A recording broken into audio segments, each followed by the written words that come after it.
Everyone's still staring at TSMC's logic chip margins, but here is the number nobody is mentioning. As of this week, Taiwan's AI Bio-Compute initiative has hit a $100 billion valuation, and it's not for making chips, it's for using them to discover life-saving drugs in under 30 days. $100 billion for AI drug discovery? That is a massive pivot for an island that has been the world's silicon factory for decades. And welcome back to Asia Tech Macro. I'm Maya, looking at the world from the perspective of a founder who sees compute power as the new natural resource.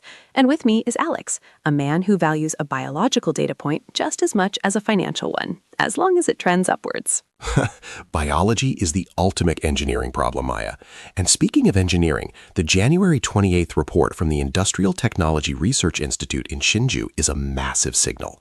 They are officially repurposing a significant portion of their non-leading edge compute capacity to serve global pharmaceutical giants. They aren't just selling the shovel anymore, they are digging the gold for the pharma companies. I saw the note from Dr. Wu over at the Taiwan Biotech Association this morning. He said that by integrating LLMs with specialized silicon, they've cut the R&D costs for rare disease treatments by 60%. But Alex, let's be the devil's advocate. Isn't this market already dominated by US-based firms like In Silico Medicine or Recursion? Well, actually, let me rephrase that. The US owns the software, but Taiwan now owns the integrated stack. You can't simulate 1 trillion molecular interactions a second without the proximity to the hardware. I saw a note from a Goldman Sachs tech analyst yesterday saying that Taiwan's Bio-Foundry model is the most defensive growth play in Asia for 2026. That is a sharp take. We're seeing a world where compute sovereignty turns into healthcare sovereignty. But here's the question for our listeners.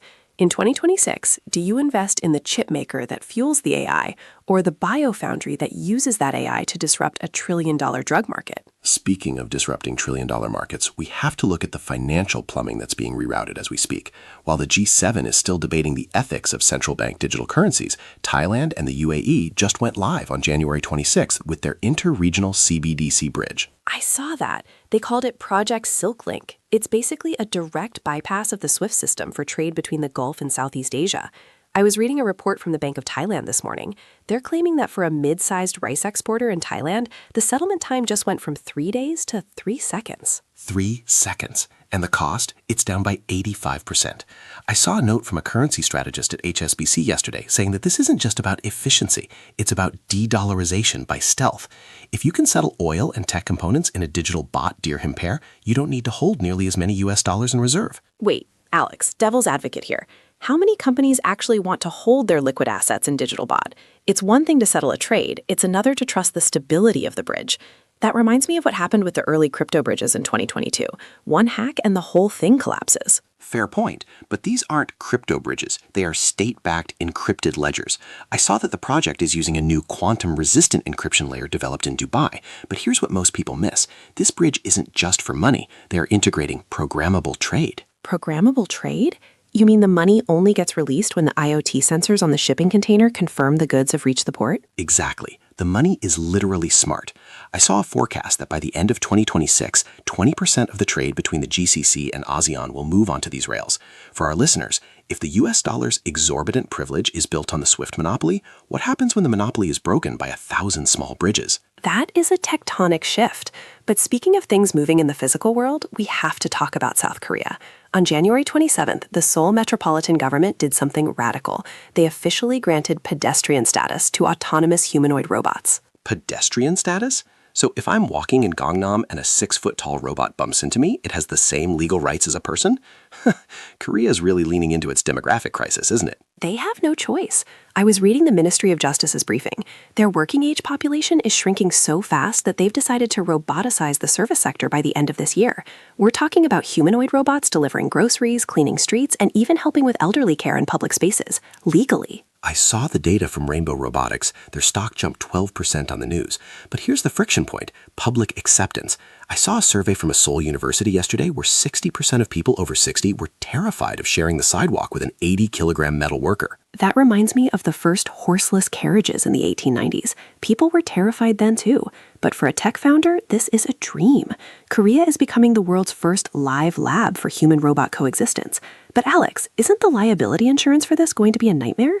who pays when the robot breaks a window or, heaven forbid, a leg? The law actually created a universal robot insurance fund funded by a small tax on every robot sale. It's socialized liability. But that leads us perfectly to our contrarian corner. All right, Alex, what's the consensus lie you're ready to dismantle today? The consensus is that AI will destroy the middle class. You hear it everywhere, from Davos to the Silicon Valley newsletters. And do you think it's the opposite? I think in Asia, AI and humanoids are the only things saving the middle class. Look at Korea and Japan. Without this automation, the middle class would be taxed into poverty to support a massive elderly population. The contrarian move? Don't look at AI as a job killer. Look at it as a tax base preserver. The countries that resist robots are the ones whose middle class will actually collapse. That is a very cold, very Alex take. But it's hard to argue with the demographics. If you don't have enough humans, you'd better have some very efficient robots. Precisely. Now, let's wrap this up with the action items. What should our listeners do on Monday? Action item 1. Look at the Taiwan Bio-Foundry stocks. Don't just look at the chip makers. Look at the firms that provide the specialized cooling and liquid handling systems for these new AI-driven labs. Action item 2. Watch the mBridge expansion. If you're a treasurer for a multinational in Asia, start looking at programmable settlement pilots. The cost savings on currency hedging alone are worth the transition. And action item 3. Track the robot insurance sector in Korea. As these humanoids hit the streets, the firms managing the socialized liability data will become the most valuable fintech players in Seoul. Data is the only hedge against 2026. I think we've given them plenty to think about. Definitely. Next week, we're looking at the Silicon Desert in Arizona and why certain Asian engineers are starting to move back to Taipei and Seoul in record numbers. The reverse brain drain. I'll bring the data, you bring the coffee. Deal. Thanks for listening to Asia Tech Macro. Don't forget to subscribe on Spotify or Apple Podcasts. Stay data-driven. See you next week. Bye. Goodbye.